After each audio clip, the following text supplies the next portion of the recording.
دل پر آ جاؤ۔ اعوذ باللہ من الشیطان الرجیم بسم اللہ الرحمن الرحیم الحمد للہ رب العالمین والصلاة والسلام علی سید الانبیاء والمرسلین وعلی اہل بیتہ الطیبین الطاہرین المعصومین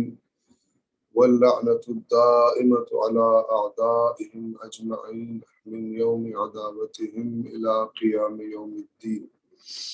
قال اللہ تعالی فی القرآن الحکیم وهو اصدق القائلین اعوذ باللہ من الشیطان الرجیم بسم اللہ الرحمن الرحیم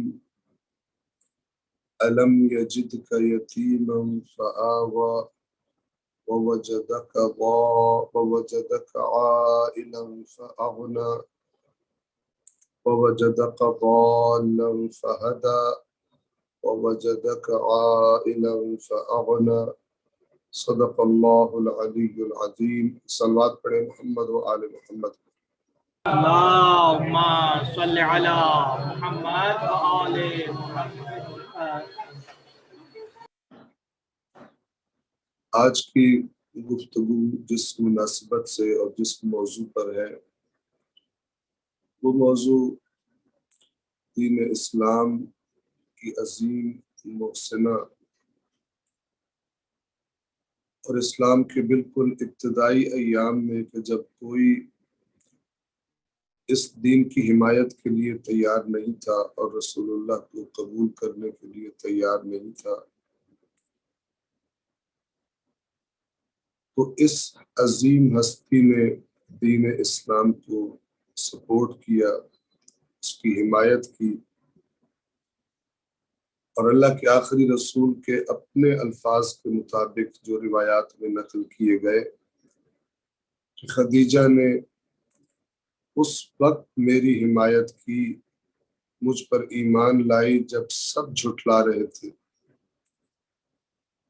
اور خدیجہ نے اپنا سارا مال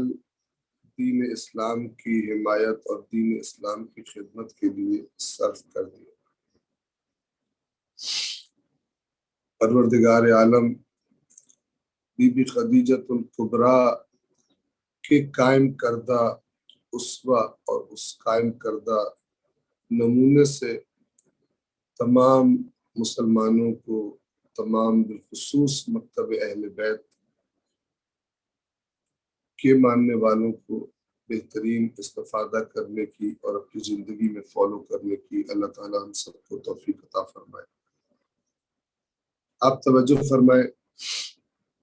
میں نے آپ کے سامنے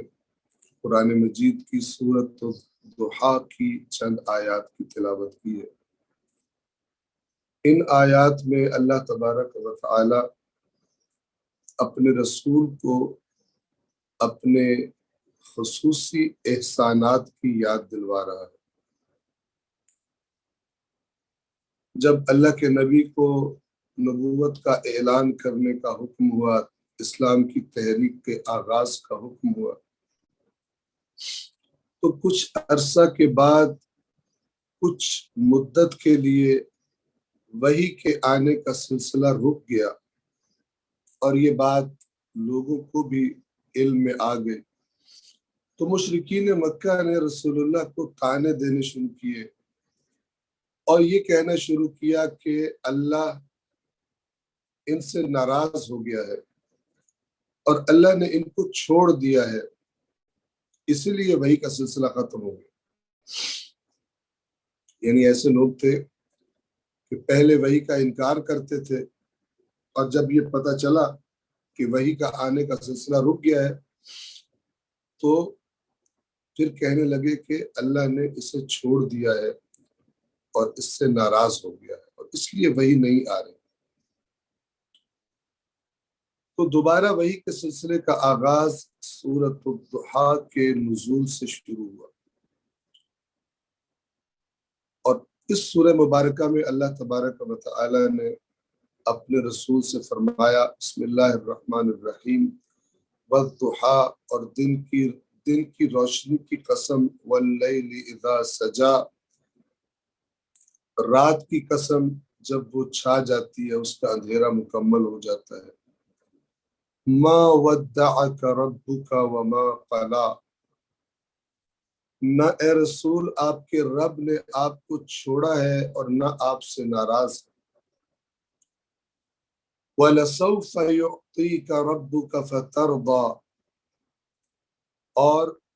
وَلَلْآخِرَةُ خَيْرٌ لَكَ مِنَ الْأُولَى،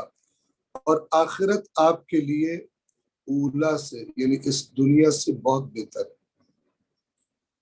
دنیا میں بھی اللہ نے آپ کو نہیں چھوڑا، اللہ کے بہت سارے احسانات ہیں، لیکن آخرت آپ کے لیے اور زیادہ آپ کو مقام عطا کرنے والی اور اجر عطا کرنے والی. وَلَسَوْفَ يُعْطِيكَ رَبُّكَ فَتَرْضَى، اور بہت جلد اللہ تبارک و تعالی آپ کو وہ عطا کر دے گا کہ آپ راضی ہو جائیں، آپ خوش ہو جائیں. پھر فرمایا، اب یہاں پر آپ توجہ فرمائیں کہ رسول اللہ کے دل میں جو غم کا احساس ہے کفار کے طعنوں کی وجہ سے، اس احساس کو ختم کرنے کے لیے اللہ تبارک و تعالی اپنے نبی سے یہ فرماتا ہے کہ اے رسول، جب آپ پیدا ہوئے تو آپ یتیم تھے اور ایک ایسے معاشرے میں تھے کہ جہاں یتیموں کا کوئی پرسان حال نہیں ہوتا. آپ سب کو معلوم ہے مکہ کا معاشرہ ایک ایسا معاشرہ تھا جہاں پر یتیموں کا کوئی پرسان حال نہیں ہوتا تھا، بیواؤں کا کوئی پرسان حال نہیں ہوتا تھا، کمزوروں کا کوئی پرسان حال نہیں ہوتا تھا، بے سہارا ہوتے تھے، مظلوم ہوتے تھے، ان کے کوئی حقوق نہیں تھے. کوئی ان کو حقوق نہ صرف یہ کہ دیتا نہیں تھا بلکہ ان کے مال کو بھی چھین لیا کرتے تھے. تو پروردگار عالم اپنے رسول سے فرما رہا ہے کہ گویا اب تو ہم نے آپ کو ایک ذمہ داری عطا کر دی ہے باقاعدہ کہ آپ نے اللہ کا دین لوگوں تک پہنچانا ہے. جب یہ ذمہ داری ابھی آپ کے سپرد نہیں کی گئی تھی اور آپ کو اسلام کی تحریک کے آغاز کا نہیں کہا گیا تھا،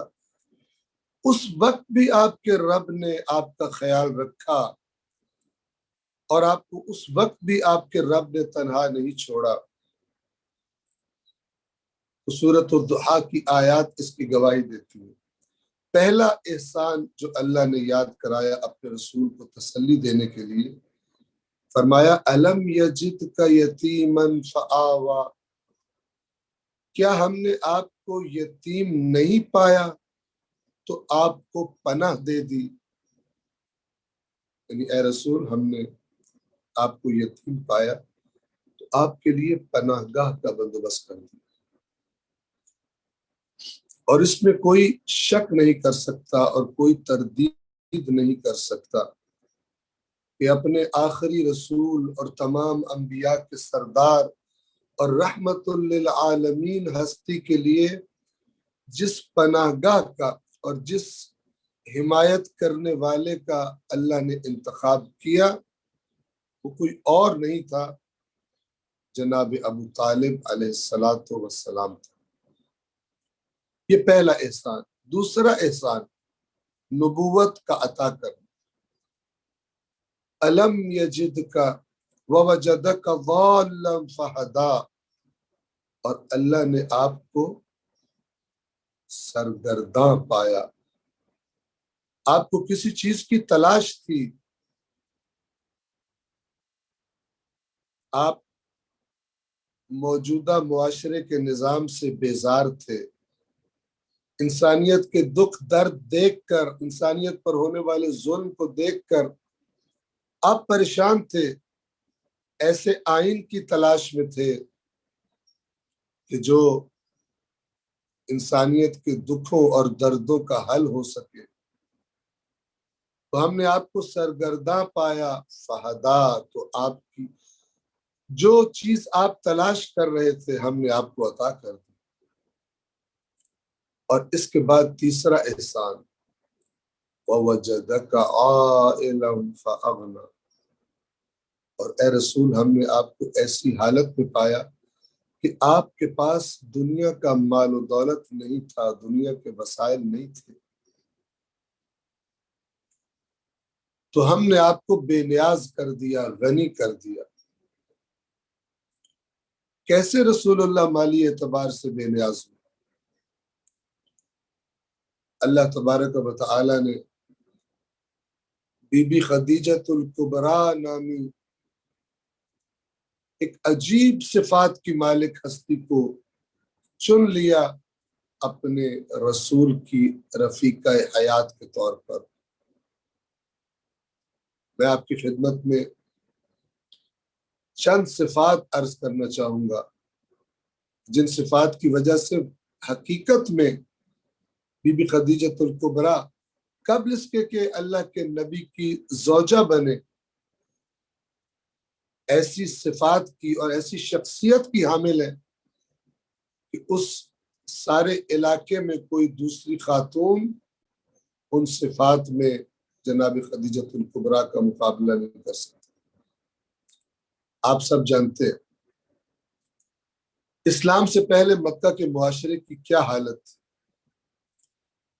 ہر دنیا کی برائی وہاں پر پائی جاتی تھی، ہر گناہ وہاں پر پایا جاتا تھا، ہر خدا کی نافرمانی، یا میں کہوں ہر نجاست اور پلیدی، ہر نجس کام مکہ کے معاشرے میں پایا جاتا تھا۔ لیکن ذرا آپ تصور کیجئے کہ یہ بی بی رسول اللہ کی زوجہ بننے سے پہلے بھی کن صفات کی حامل ہوگی کہ اس گناہوں میں ڈوبے ہوئے اور جہالت کے اندھیروں میں ڈوبے ہوئے معاشرے کے لوگ جب بی بی خدیجۃ الکبریٰ کا نام لیتے ہیں تو اس لقب سے یاد کرتے ہیں کہ خدیجۃ الکبریٰ طاہرہ ہے۔ طاہرہ کا لقب تاریخ نے بتایا ہے جناب خدیجۃ الکبریٰ کو دیا گیا تھا، اور ہونا بھی ایسا ہی چاہیے تھا۔ جس سے شادی ہونے جا رہی ہے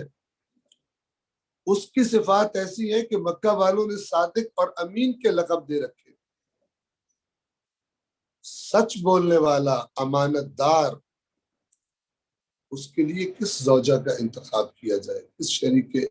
حیات کا انتخاب کیا جائے؟ ایسی ہی ہونی چاہیے کہ جس طرح اس کے ہونے والے شوہر کی لوگ تعریف کرتے ہیں، جن القاب سے یاد کرتے ہیں،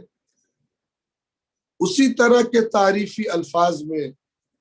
اس خاتون کا بھی تذکرہ کرتے ہیں۔ بس کیا کہہ کر پکارتے تھے؟ احترام سے طاہرہ کہا کرتے تھے۔ طاہرہ کا مطلب کیا ہے؟ پاکیزہ۔ کوئی کسی قسم کی شرم و حیا سے دوری والا کام، عفت و پاک دامنی سے دوری والا کام، کوئی گناہ کا کام، کوئی اس قسم کی چیز کے جو ایک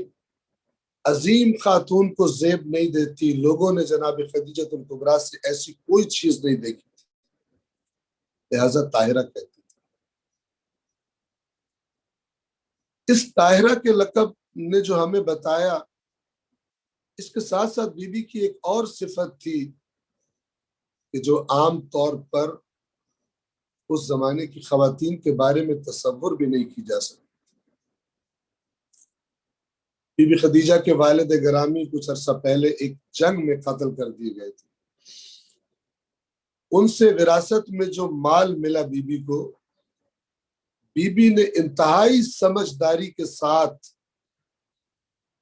اس مال کو تجارت میں انویسٹ کیا، اس سے تجارت کا آغاز کیا، اور ایسی سمجھ بوجھ کے ساتھ یہ کام کیا، عورت ہونے کے باوجود، اور اس معاشرے کی عورت ہونے کے باوجود کہ جہاں عورتوں کو کوئی مقام نہیں دیا جاتا، جناب خدیجۃ الکبریٰ نے اپنی پاکیزگی، اپنی عفت، اپنی پاک دامنی کو محفوظ رکھتے ہوئے آہستہ آہستہ مکہ کی امیر ترین تاجر بن گئے۔ مختلف شہروں میں بی بی کے تجارتی قافلے جاتے تھے۔ مکہ کے لوگ جناب خدیجۃ الکبریٰ سے قرض لیتے تھے تاکہ تجارت کر سکیں، اور اس تجارت کے اندر جو منافع ہوتا تھا اس میں بی بی خدیجۃ الکبریٰ شریک ہوتی تھی۔ یعنی نہ صرف یہ کہ اپنے قافلے بھیجا کرتی تھی،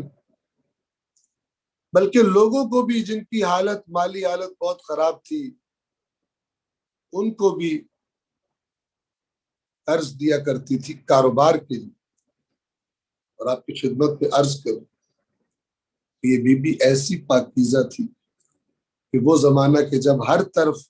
ربا یعنی سود خوری عام تھی، بی بی چاہتی تو اسی طرح قرض دیتی جیسے عام لوگ دے رہے تھے اور اپنا سود لیتے تھے، لیکن بی بی خدیجۃ الکبریٰ اپنا مال اس طرح سے قرض کے طور پر نہیں دیتی جس طرح سود پر مال دیا جاتا، بلکہ اس طریقے پر مال دیتی تھی تجارت کے لیے جس کو شریعت اسلام نے مضاربہ کہا ہے۔ یعنی ایک شخص کے پاس پیسہ نہیں ہے، دوسرا شخص اس کے ساتھ پیسہ دے کر کاروبار میں شریک ہوتا ہے اور پھر دونوں کاروبار کے نفع اور نقصان میں شریک ہوتے ہیں۔ تو اس زمانے میں بھی جب سود اور ربا عام تھے، اس بی بی نے یہ کاروبار نہ کیا اور لوگوں کو مضاربے پر اور کاروباری شراکت داری پر پیسہ دیا کرتے تھے، اور جب تجارتی قافلوں کے جانے کا وقت قریب آتا تو لوگ اس بی بی کے در پہ آتے اور مطالبہ کرتے اور بی بی ان کے مطالبات کو پورا کرتے۔ بہت سارے لوگ ایسے تھے کہ جو جناب خدیجۃ الکبریٰ کے پاس ملازمت کرتے تھے، جاب کرتے تھے، اور وہ جو تجارتی قافلوں کی ذمہ داریاں ہیں وہ نبھاتے تھے۔ لہذا ایک ایسی خاتون تھی جن کو مردوں سے بات کرنی پڑتی ہے، جن کو مردوں کے ساتھ معاملات دیکھنے پڑتے ہیں، کاروباری معاملات دیکھنے پڑتے ہیں۔ ایک ایسی بی بی ہے کہ جس نے سارا حساب کتاب انتہائی توجہ کے ساتھ محفوظ رکھنا ہے تاکہ کاروبار ترقی کر سکے، جس نے اگر کسی کو کچھ دینا ہے کاروبار کرنے کے لیے اس کا ایگریمنٹ لکھنا ہے، سارے ریکارڈ کو محفوظ رکھا جائے گا۔ یہ تمام چیزیں آپ تعجب کریں گے اور انسان کو تعجب ہوتا ہے اور انسان تصور نہیں کرتا کہ ایسی خاتون کہ جس کی اتنی زیادہ مصروفیات ہیں اس کا کردار ایسا ہو کہ جو بھی بی بی کی بارگاہ سے باہر نکلے لوگ پوچھیں آپ نے خدیجہ کو کیسا پایا، اس کے منہ سے نکلے میں نے بی بی خدیجہ کو طاہرہ پایا۔ یہ صفات بہت کم ہوتا ہے کہ کسی خاتون میں اکٹھی ہو جائے۔ لہذا دین اسلام میں خواتین کے لیے ایک رول ماڈل کے طور پر جناب خدیجہ کو دیکھا جا سکتا ہے۔ آپ توجہ فرمائیں، میں عرض کرنا چاہوں گا کہ دین اسلام عورت کو منع نہیں کرتا کہ وہ کوئی کام کرے یا کوئی کاروبار کرے، منع نہیں کرتا، لیکن اسلام عورت کے بارے میں جو نظر رکھتا ہے، اسلام کا تقاضا یہ ہے کہ عورت اپنی حیا، اپنی پاک دامنی اور مردوں سے، نامحرم مردوں سے غیر ضروری انٹریکشن جیسا کہ محرموں کے ساتھ ہوتا ہے وہ نہ کرے۔ کام کر سکتی ہے، جاب کر سکتی ہے، لیکن اپنے آپ کو ایک ایسے کردار کی حامل بنائے جناب خدیجہ کو فالو کرنے والی، کہ جب اس کے آس پاس کے لوگوں سے اس کے کردار کے بارے میں سوال ہو، اس کی شخصیت کے بارے میں سوال ہو، کہنے والے یہی کہیں یہ پاکیزہ خاتون ہے، یہ باحیا خاتون ہے، یہ پاک دامن خاتون ہے۔ ہماری آج کی جو سوسائٹی ہے، ہمارا آج کا جو معاشرہ ہے، جہاں پر بعض اوقات خواتین کے ساتھ، ہمارے ملک پاکستان میں بعض اوقات خواتین کے ساتھ ایسا سلوک کیا جاتا ہے کہ وہ بیچاری سمجھتی ہے کہ شاید یہ دین کی وجہ سے ہمارے ساتھ یہ سلوک ہو رہا ہے۔ ایک شوہر جب اپنی بیوی کے حقوق صحیح طرح ادا نہیں کرتا، اس کی عزت اور اس کے احترام میں کمی کرتا ہے، ایک باپ جب اپنی بیٹی کو جو اللہ نے حقوق دیے ہیں وہ نہیں ادا کرتا، اس کے راستے میں رکاوٹ بن جاتا ہے، ایک بھائی جب اپنی بہن کے حق پہ ڈاکہ ڈال لیتا ہے، تو نتیجہ کیا نکلتا ہے؟ وہ اپنے حقوق سے محروم کر دی گئی بیچاری خاتون دیکھنا شروع کرتی ہے کہ کون مجھے میرے حقوق دلا سکتا ہے، اور پھر اس وقت بعض ایسی تنظیمیں اور بعض ایسے سیٹ اپس جن کو بنانے والے نہ صرف یہ کہ مسلمان نہیں ہیں بلکہ اسلامی نظام زندگی کے مخالف ہے، ان کی شروع کی ہوئی تحریکوں کے اندر ان حقوق سے محروم کر دی جانے والی خواتین کو امید کی کرن دکھائی دینا شروع ہو جاتی، اور پھر یہ بیچاریاں ان کی طرف راغب ہوتی ہیں کہ یہ تنظیمیں انہیں ان کے حقوق دلائیں۔ یہ کتنے افسوس کی بات ہے ایک مسلمان کی۔ ایک مومن کو چاہیے کہ اپنی بیوی کو عزت کے ساتھ، احترام کے ساتھ اس کے ساتھ زندگی گزارے، جو اللہ کی طرف سے حقوق بیوی کے لیے رکھے گئے ہیں وہ حقوق بیوی کو ادا کرے۔ دیکھیے اسلام نے دونوں کی کچھ ڈیوٹیز بتائی ہیں، کچھ فرائض بتائے ہیں اور کچھ حقوق بتائے ہیں۔ ظلم اس وقت ہوتا ہے کہ جب ایک انسان اپنے فرائض کو ادا نہ کر رہا ہو اور اپنے حقوق کا مطالبہ کرتا ہو، اور مثلا اپنی بیوی کو شوہر کی اطاعت کرنے پر زور دیتا ہو لیکن اپنی بیوی کا احترام نہیں کرتا، اس کے احساسات اور جذبات کا خیال نہیں رکھتا، وہ بیچاری سمجھتی ہے کہ اسلام نے مجھے بد نصیب کر دیا، اسلام نے میرے شوہر کو حق دیا ہے کہ میری توہین کرے۔ اے کاش کے رسول اللہ اپنی زوجہ کا کس طرح احترام کرتے تھے ہمیں پتہ ہوتا یعنی ہماری زندگیوں میں شامل ہوتا، کس طرح علی مرتضیٰ اپنی زوجہ کا احترام کرتے تھے اور مقام دیتے تھے۔ کیا ان لوگوں کو ہمارا اسوہ اور ہمارا رول ماڈل قرار نہیں دیا گیا؟ اسے فالو کرتے ہیں۔ آپ جناب زہرا سلام اللہ علیہا اور علی مرتضیٰ علیہ السلام کی زندگیوں کا ازدواجی زندگی اور اولاد کی پرورش اس کی اسٹڈی کرنا چاہیے۔ میں آپ کی خدمت میں عرض کروں، میرے ذہن میں آ گیا، آپ سب جانتے ہیں پاکستان کے مشہور و معروف مذہبی اسکالر مولانا طارق جمیل صاحب، آپ جانتے ہیں طارق جمیل صاحب کے لیے کیا چیز سبب بنی کہ انہوں نے ذکر اہل بیت شروع کیا اپنی محفلوں میں، اپنی تقریروں میں، ایک ایسے ماحول میں کہ جو اس ذکر سے آشنا نہیں تھا۔ وہ خود بیان کرتے ہیں، یعنی ایک ان سے ملاقات میں انہوں نے خود بیان کیا، کہتے ہیں کہ آپ لوگوں کو معلوم ہے میں نے کیسے ذکر اہل بیت شروع کیا، کیا چیز سبب بنی؟ تو بتانے لگے کہ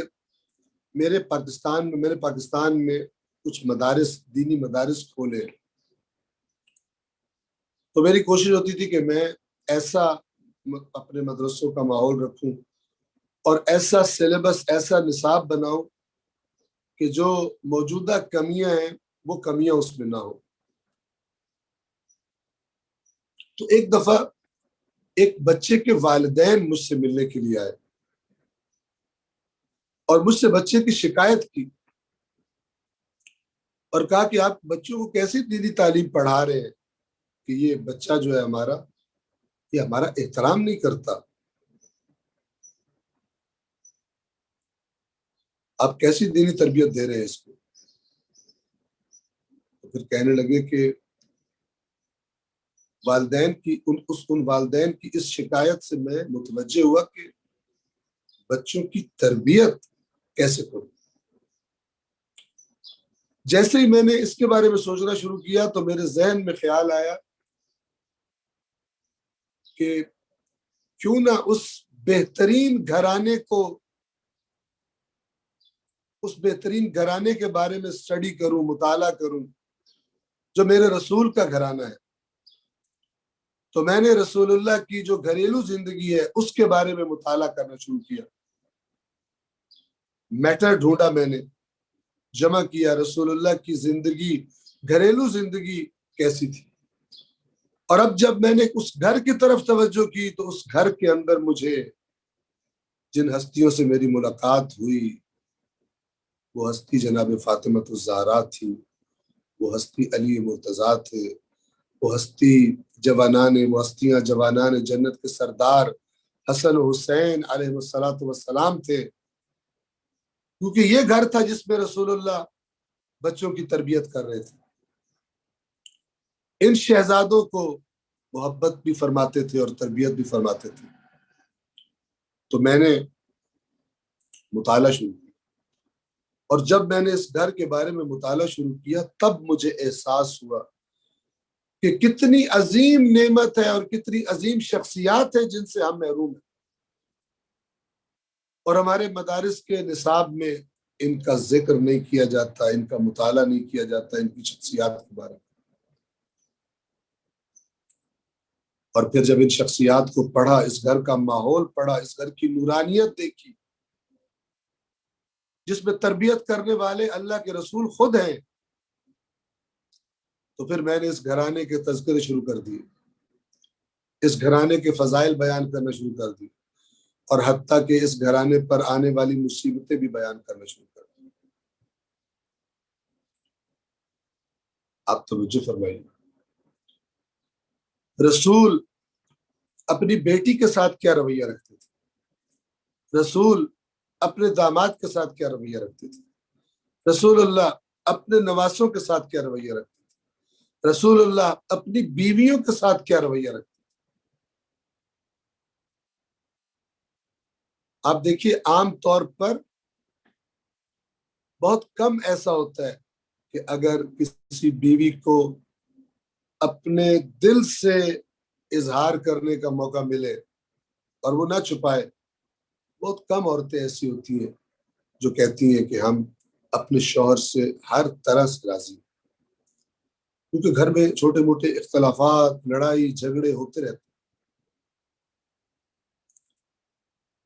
لیکن جب رسول اللہ کی ازواج سے سوال کیا جاتا ہے کہ نبی کا اخلاق کیسا ہے، تو جواب میں کہتی ہیں ہمارے شوہر کا اخلاق قرآن ہے، خود قرآن ہے، جو اللہ کی کتاب میں بیان کیا گیا ہمارے شوہر کا اخلاق، وہ اخلاق۔ عزیزان محترم، رسول پاک سے محبت کرنا،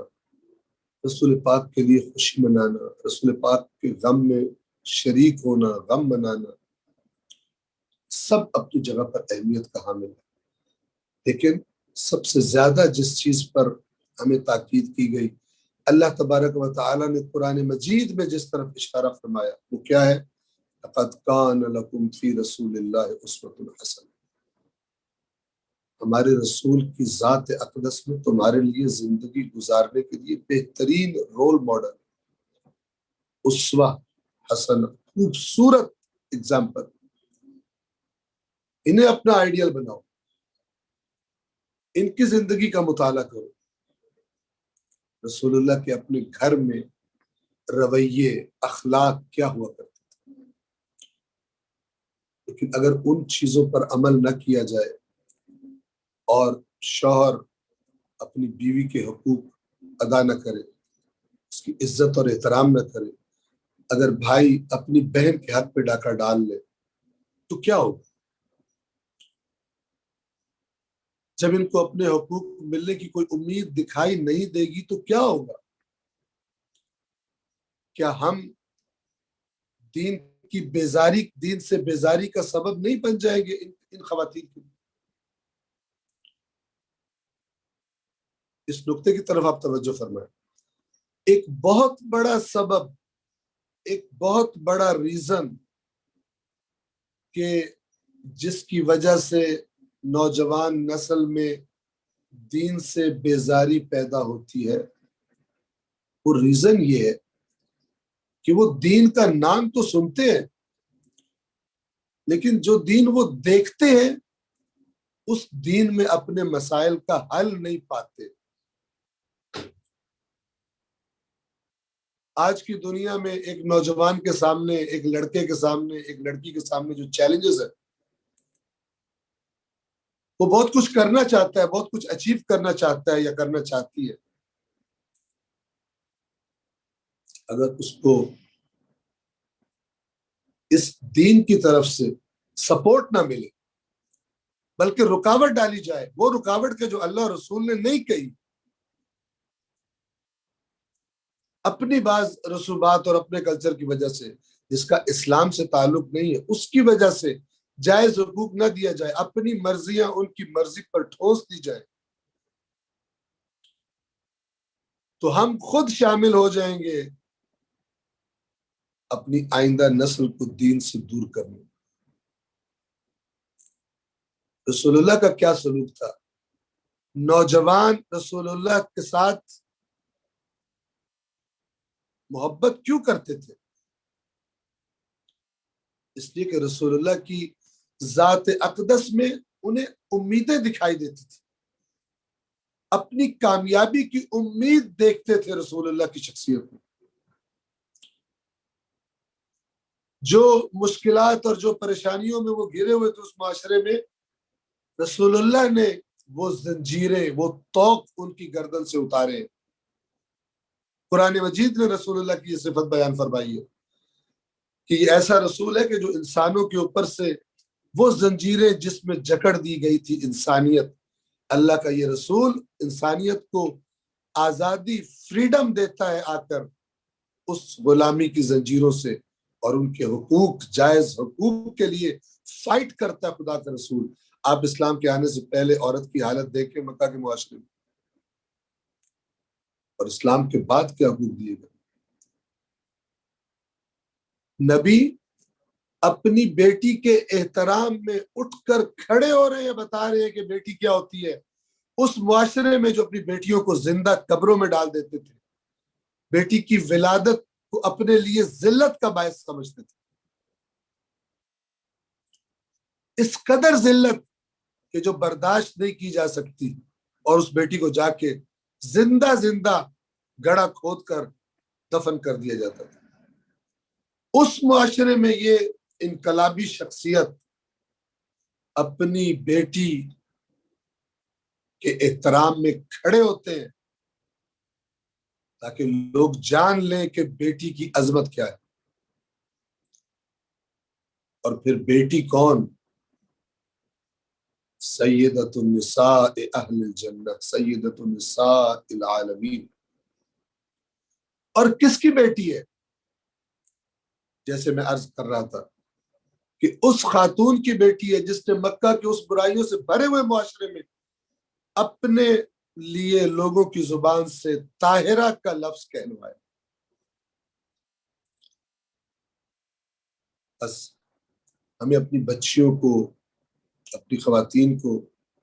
جناب خدیجہ کی سیرت کی اسٹڈی کروانی چاہیے۔ بکس موجود ہیں، کتابیں موجود ہیں، جس میں کافی حد تک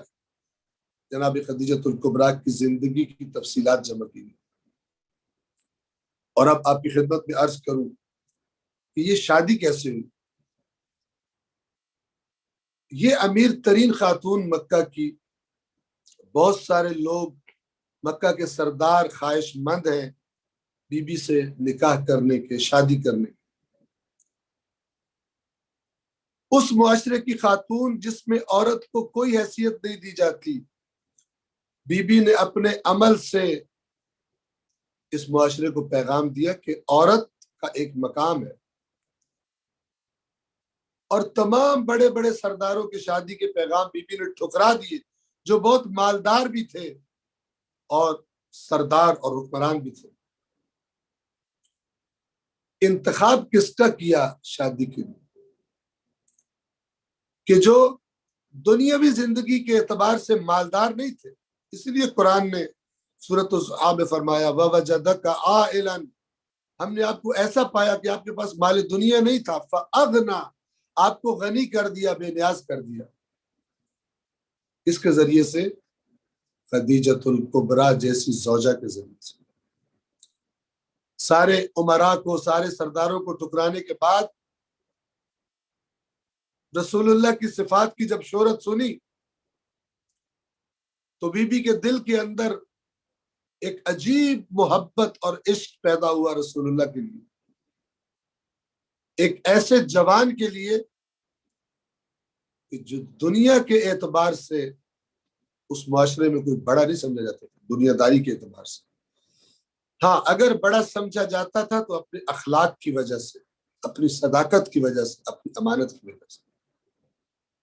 اور یہ پاکیزہ خاتون، اس کی پاکیزگی خود بخود کھینچنے لگی ان کو رسول اللہ کی طرف،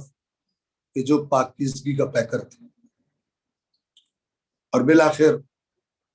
بی بی نے خود سے پیغام بھجوایا اور درخواست کی اللہ کے نبی سے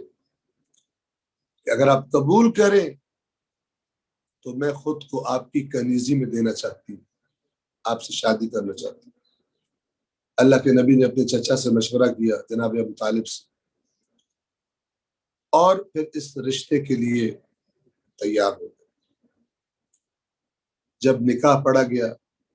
روایات کے مطابق جناب ابو طالب نے خطبہ نکاح پڑھا۔ اس کے بعد جب رسول اللہ اٹھ کر جانے لگے تو جناب خدیجۃ الکبریٰ انتہائی محبت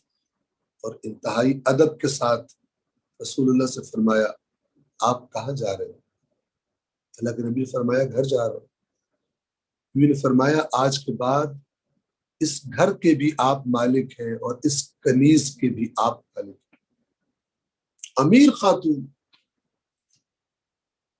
مردوں پر جو ان کے پاس ملازم تھے انہیں حکم دینے کی عادی، لیکن رسول اللہ کے پیکر پاکیزہ کے سامنے اس طرح ادب کرتی ہیں کہ اپنے آپ کو رسول اللہ کی کنیز کہتی ہیں، اور فرماتی ہے کہ آج کے بعد خدیجہ کے پاس جو کچھ ہے آپ کا ہے، اور خدیجہ خود بھی آپ کی کنیز ہے۔ یہ بیوی تھی جس کا انتخاب کیا۔ اور پھر وقت تمام ہونے کو ہے، میں عرض کروں آپ کی خدمت میں کیا کیا اس ملکہ عرب نے، جس نے اپنی زندگی بہترین آرام و آسائش اور بہترین غذاؤں میں گزاری تھی۔ جو کھانے پینے کے لیے چاہیے بی بی خدیجہ الکبریٰ کے پاس ہے۔ آرام و سکون اس زمانے میں جو تصور کیا جا سکتا تھا جناب خدیجہ الکبریٰ کے پاس ہے۔ لیکن اب شوہر کو ذمہ داری نبوت سونپی گئی ہے۔ اب بی بی خدیجہ کو یہ فکر لگی ہے کہ میرے شوہر جس دین کی تبلیغ کر رہے ہیں اس کی تقویت میں کیا کردار ادا کروں، کیسے اپنے شوہر کا سہارا بنوں۔ تو بی بی خدیجہ الکبریٰ اپنا سارا کا سارا مال رسول اللہ کے قدموں پر نچھاور کرتی ہیں اور کہتی ہے کہ یہ میرا مال آپ کا ہے، اور آپ جس طرح چاہے اس دین کی خدمت کے لیے میرے مال کو استعمال کریں۔ ایسا اگزامپل کہاں دیکھنے کو ملتا ہے؟ آہستہ آہستہ مال خرچ ہونے لگا دین اسلام کی خدمت میں، آہستہ آہستہ مصیبتوں میں اضافہ ہونے لگا، دکھوں میں اضافہ ہونے لگا۔ بی بی خدیجہ رسول اللہ کو ایک لفظ شکوے کا نہیں بولتی، بلکہ ہمدردی کرتی ہیں، تسلی دیتی ہیں، اپنی محبت، اپنی عزت ان پر نچھاور کرتی ہیں کہ باہر لوگوں کے طعنے سن سن کر، تکلیفیں سہ سہ کر جب گھر آتے ہیں اللہ کے نبی سکون محسوس کرتے۔ پھر اللہ تبارک و تعالی نے اس بی بی کو چن لیا کہ ایک ایسی بیٹی عطا کی جائے گی کہ جس بیٹی سے اللہ کے نبی کی نسل چلائی جائے گی، اور کیسی عظیم نسل کہ ائمہ اہل بیت سارے کے سارے اس نسل میں سے، سوائے مولا علی مرتضیٰ کے کہ جو شوہر فاطمہ ہو۔ اس خاندان کی ماں کے طور پر چنا گیا جناب خدیجہ الکبریٰ کو۔ اور ایک روایت کے مطابق رسول اللہ تشریف فرما تھے کہ جبرائیل تشریف لائے اور کہا کہ اللہ نے مجھے بھیجا ہے آپ کے لیے سلام دے کر، اور ابھی کچھ ہی دیر میں آپ کی زوجہ بی بی خدیجہ الکبریٰ آپ کے پاس آ رہی ہیں۔ اللہ تبارک و تعالی نے روایت کے مطابق، روایت کہتی ہے کہ جبرائیل نے فرمایا اللہ تبارک و تعالی نے بی بی خدیجہ کے لیے سلام بھیجا ہے، جب وہ آپ کے پاس آئے اے رسول خدا تو اللہ کا سلام اس بی بی کو پہنچائیے۔ کون سی بی بی ہے؟ دین کی اتنی خدمت کی، اپنے شوہر کی اتنی خدمت کی، اپنا سب کچھ ایسے نچھاور کر دیا کہ خالی ہاتھ ہو گئے۔ آسان نہیں ہوتا ایک ایسی خاتون کے لیے جس نے اپنی ساری عمر میں کوئی کمی نہ دیکھی ہو، وہ اپنا سب کچھ، سارا مال نچھاور کر دے اپنے شوہر پر، اس کے مقصد اور اس کے ہدف کی خاطر۔ اور پھر ایک وقت ایسا آیا کہ قریش نے رسول اللہ کے خاندان کا بائیکاٹ کر دیا۔ شیب ابی طالب جو ایک پتھریلی گھاٹی تھی کھلے آسمان کے نیچے، 3 سال اللہ کے رسول کے ساتھ سخت ترین مشکلات میں، اس بی بی پر ایسی بھوک اور پیاس کا وقت آتا ہے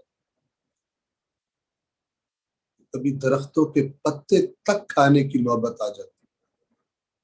اور کبھی وہاں موجود پودوں کو اکھاڑ کر ان کی جڑوں میں موجود جو رطوبت ہے اس کو چوسنے کی نوبت آ جاتی ہے۔ اس قدر سختی کا تصور کر سکتے ہیں۔ اور یہ بی بی ایک شکوہ نہیں کرتی اپنے شوہر سے کہ آپ سے شادی کرنے کے بعد میرے ساتھ کیا ہو گیا،